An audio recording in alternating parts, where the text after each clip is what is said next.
Hey, what's going on, you guys? This is Madam, and I'm coming back to you all once again. This is from All Hip Hop, and it says Little Rob breaks silence, tells judge he has recordings of Diddy admitting to more crimes. It says Raleigh Little Rod Jones claims Diddy laughed uncontrollably when discussing his assault on Stephen Stroud. Rodney Little Rod Jones Jr. has made more wild claims against Sean Diddy Combs in a sworn declaration to the court.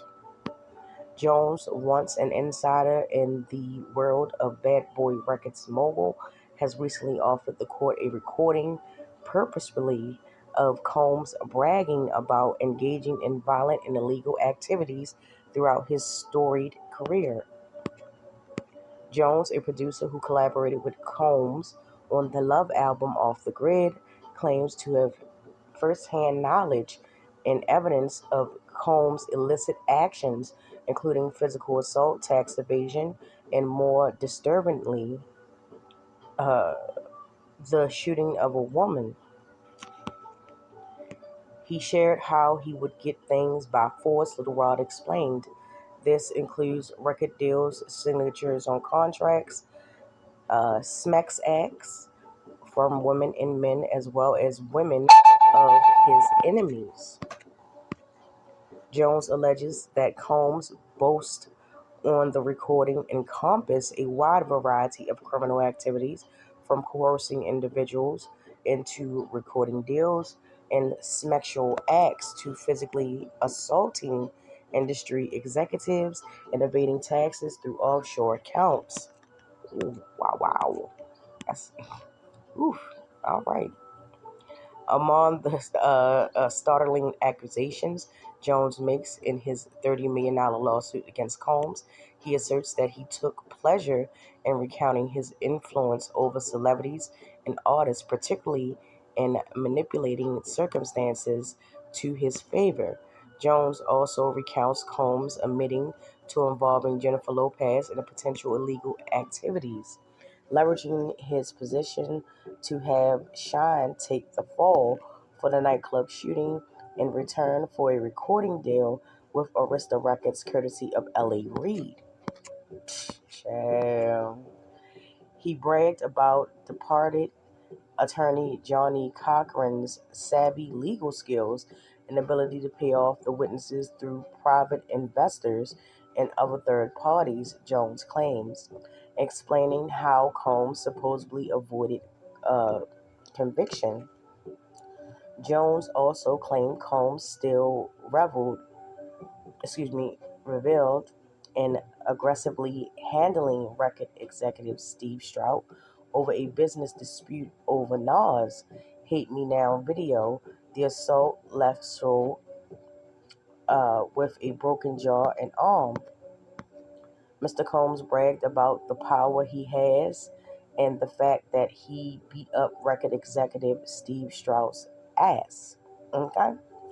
Jones told the court he laughed uncontrollably as he talked about busting him in the head with a bottle of champagne and a chair.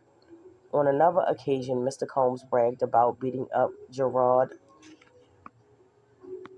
Bretnesser outside of a nightclub in Hollywood.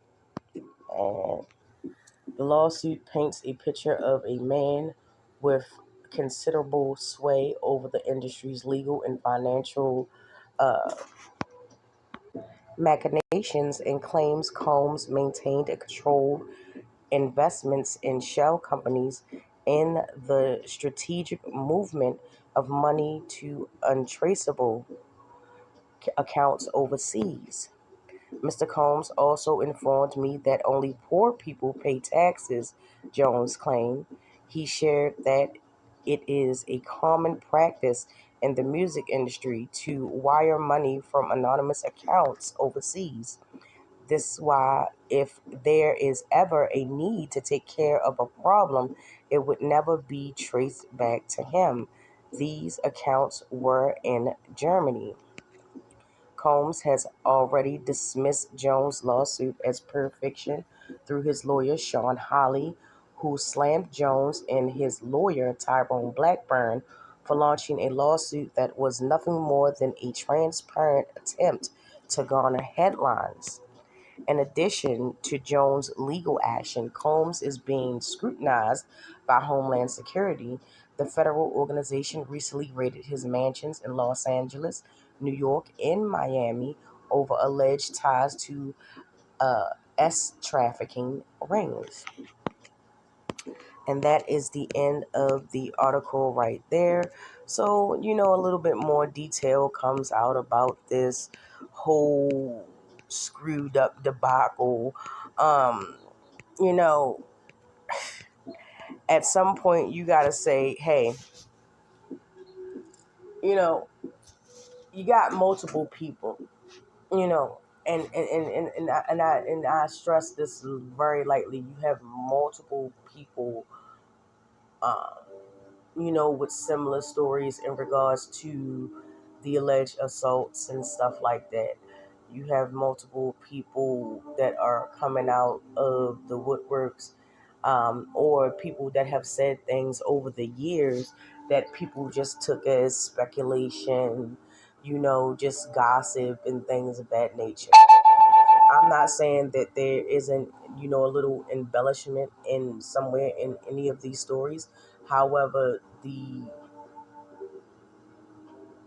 multiple accounts that have surfaced and resurfaced, if you follow it, if you've been paying attention, is hard to deny. It has to be some hint of truth in that, at this point. There's already been talks about, docu-series being ramped up, being discussed, planned, and things of that nature. This is a revolving door of just information that will eventually come out and it will eventually be known. Um, I do find it interesting in a way that Diddy's lawyer did say that they have proof and everything. So if all of this stuff is being put out about alleged, offshore accounts and intimidation and things of that nature, why don't you make some of those things public? Like this stuff is being publicized. You know, um, just to give people a little bit more information to be able to make their minds up. I don't think anyone has the intention of doing these types of videos with, you know, with keeping in mind that, I'm going to try to sway a person's opinion. At least I don't. I can't speak for everybody else, but, take it as it is. What is your thoughts on this tragedy of a mogul? You know, um, a lot of times we tend to look at it like, oh, it's because of this person, or you're trying to bring this person down, or whatever the case is. However, we do need to keep in mind that sometimes people put their own foots in their mouth. You know, people who have done things for years allegedly, get sloppy at it. You know, I remember it was a time, for example, that they, criticized and crucified Jaguar Wright. Oh, she's crazy. She's on drugs. She's a head case, or whatever the case is. But now it takes a deeper meaning because, was everything that she's saying, was it speculation? Was it gossip? Was it, you know, as some people would say, you know, geared or engineered to make a black man look bad, make a mogul look bad? It's bad people in uh, every demographic, every culture, every race, whatever name you want to put on it. So, um, at the end of the day, if the allegations in the stories are true, then they should suffer the same punishment and legal ramifications that everyone else does. No one is above the law, so they would like everyone to believe. However, we will see and continue to see how this plays out in the coming weeks, months, and years. And who's up next? Okay? Because if you think